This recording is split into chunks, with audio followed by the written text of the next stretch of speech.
And to you, good day. I'm very excited. I came a long physical way to see you. If you say so. I followed my We excitement. came a long physical way to see all of you. I wanted to say thank you But not for really, the because adventure. everything is here and now. Right.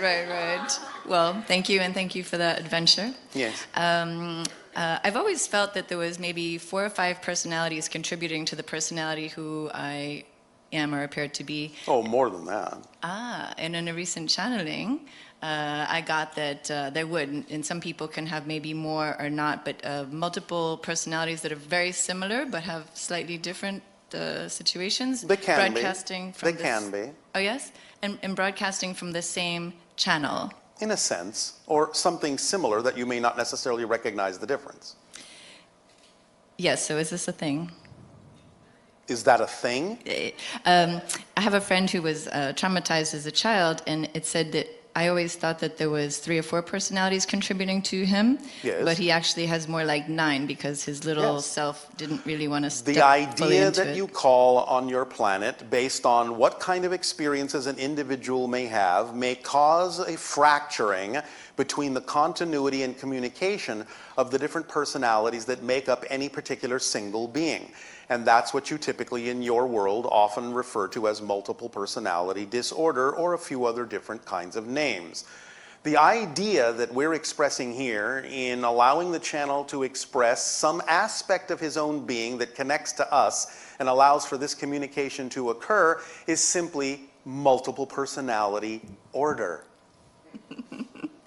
Oh, very good. And so for people who know that they have this going on, they can access those other personalities? Yes, of course. Okay, because I think mine were kind of bad. But in that channeling, I also had the information that I was part of an intergalactic introduction. Is that something? Is that something? Well, in a sense, yes. It's one of the things going on your planet now that you're becoming aware that you're not alone.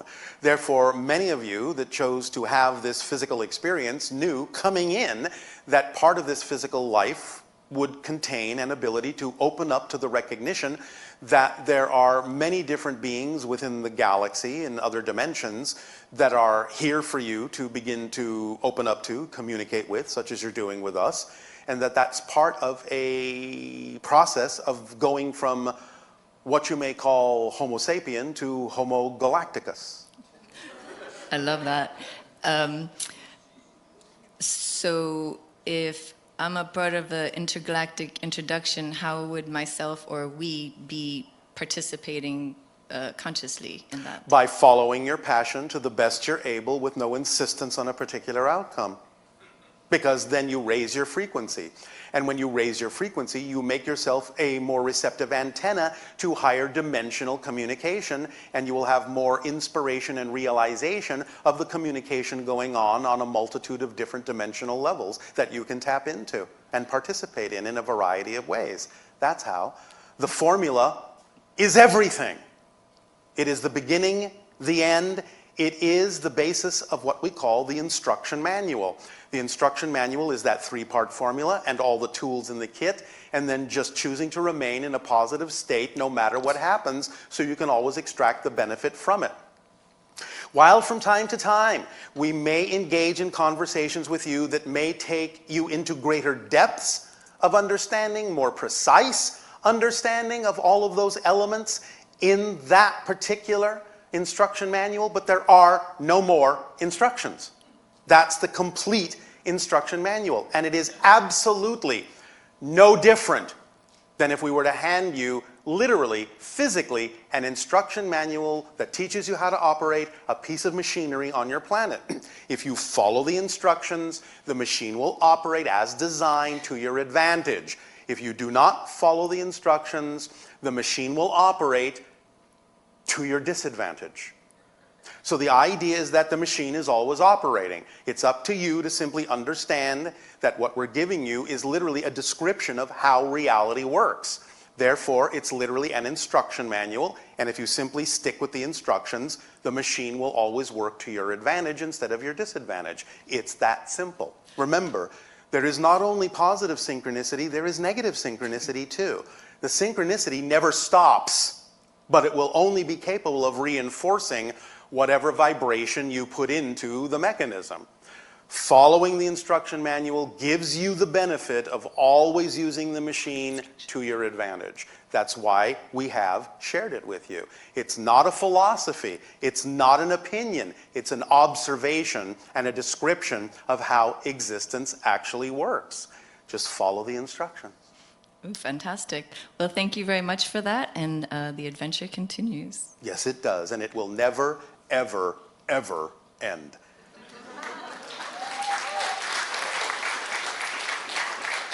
Why will it never end? Because it never began. It just is.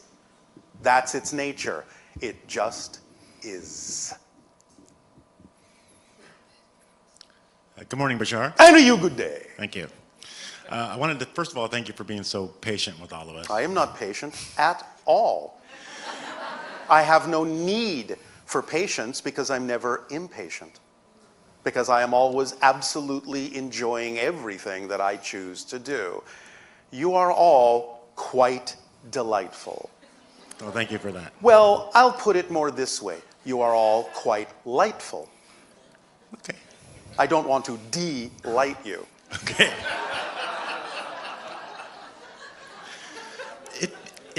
I don't really have a real question. Well, observation and kind of a question for you. It feels to me a lot like we're on this exponential curve and we're all getting very close now to what people are calling ascension or just You're in the evolution. process. You're not getting close to it. You're in it. In it. Yes, you're in the process. Again, it's just the idea of raising your vibration to a different level so you can experience reality in a different way, in a way that's more in alignment with who you truly prefer to be. That's all ascension is. So my question to you is, what does that process look like from your perspective for I just us? told you. Okay. I literally just told you. Okay. It's the instruction manual. The process itself. If No, that's what you mean. No, I mean the unfolding of it, like the time. How do we perceive it?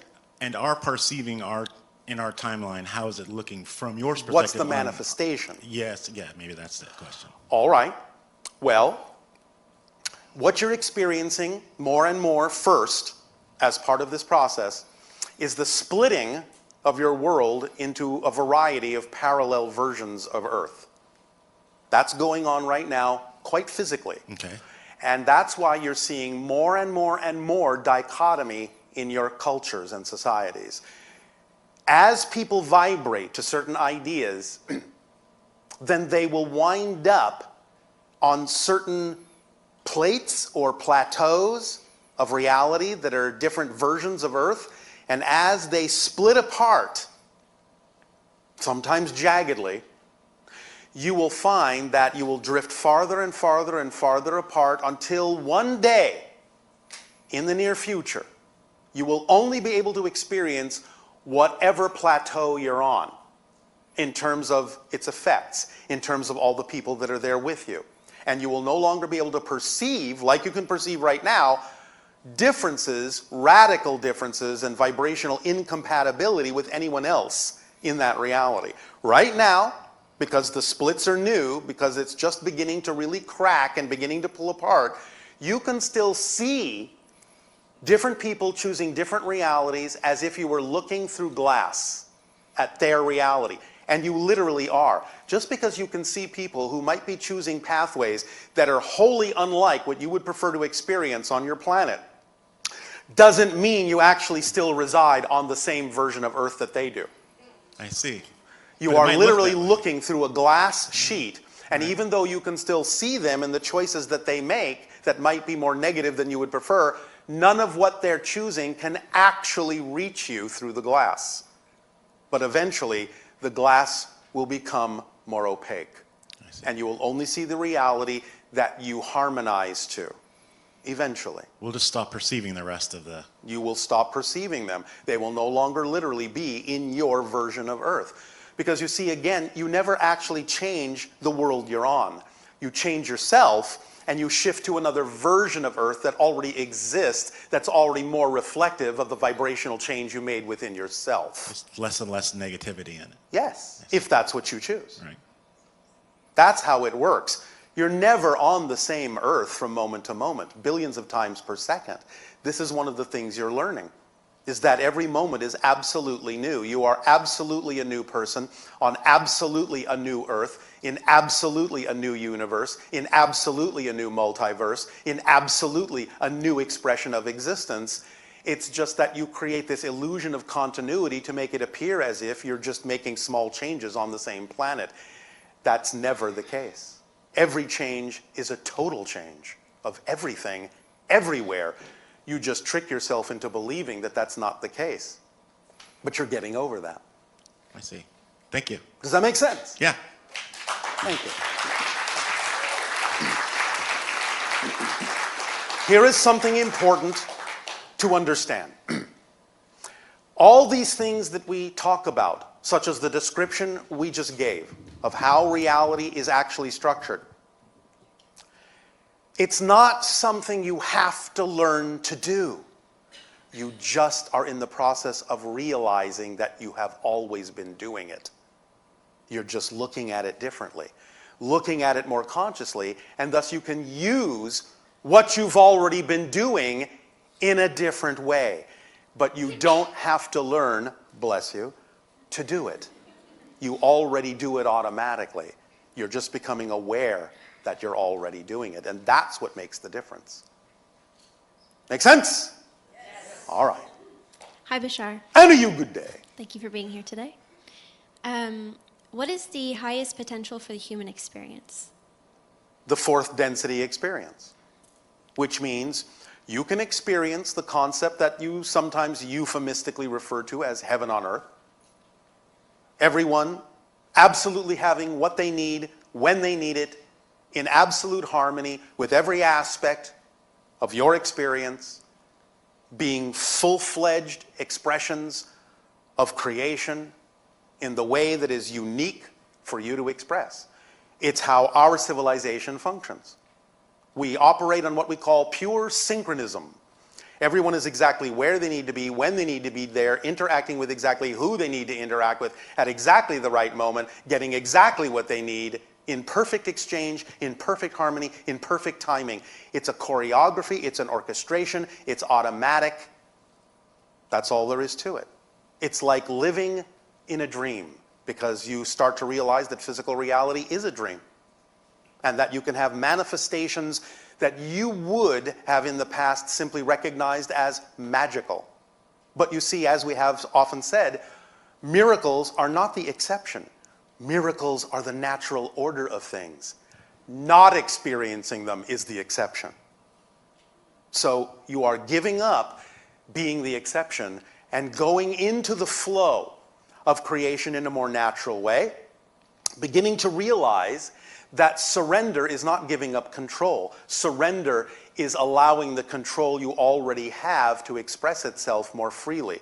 It's understanding that going with the flow means that the current already knows where you need to go, instead of swimming upstream with resistance. Because the physical mind thinks it knows what's best. The physical mind isn't designed to know that. The physical mind doesn't have a clue. Well, now and then maybe a hint. But the physical mind is only designed to experience what's happening. The higher mind is designed to know what needs to happen in order to bring to your physical individual experience as a personality everything you need in your life that is relevant for you in order to experience the fullness of your being in complete and total joy and ecstasy. That is the potential in all of you, should you choose to awaken to it. Does that answer your question? Yes, thank you. It's beautiful.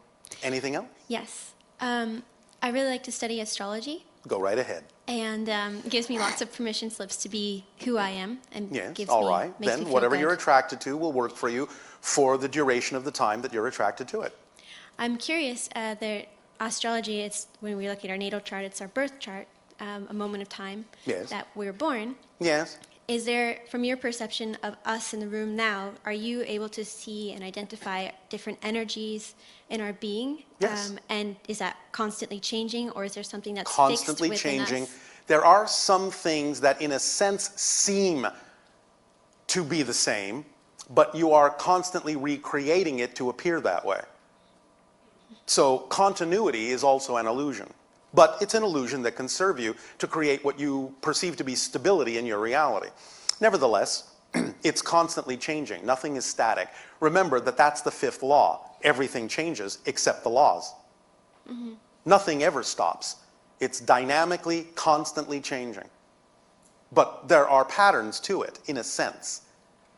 But it's not so much just this, it's this. You understand the difference? No. You may feel that there are ups and downs in the changes, but that doesn't mean you're always on the same level. Mm-hmm. The ups and downs can actually be raising your vibration so that your overall arc is up. I see. Yes, and what I find in the trends in astrology is if I find a place where I have a weakness or a trigger to something, and Yes. if it's painful and fearful, Yes. that's actually a huge potential for growth. Absolutely. That's an opportunity to take that moment and stay in that moment and find out what the definitions are that would be generating that experience of pain. Mm-hmm. Yes? That's the whole point, is to experience that process. The process is the point.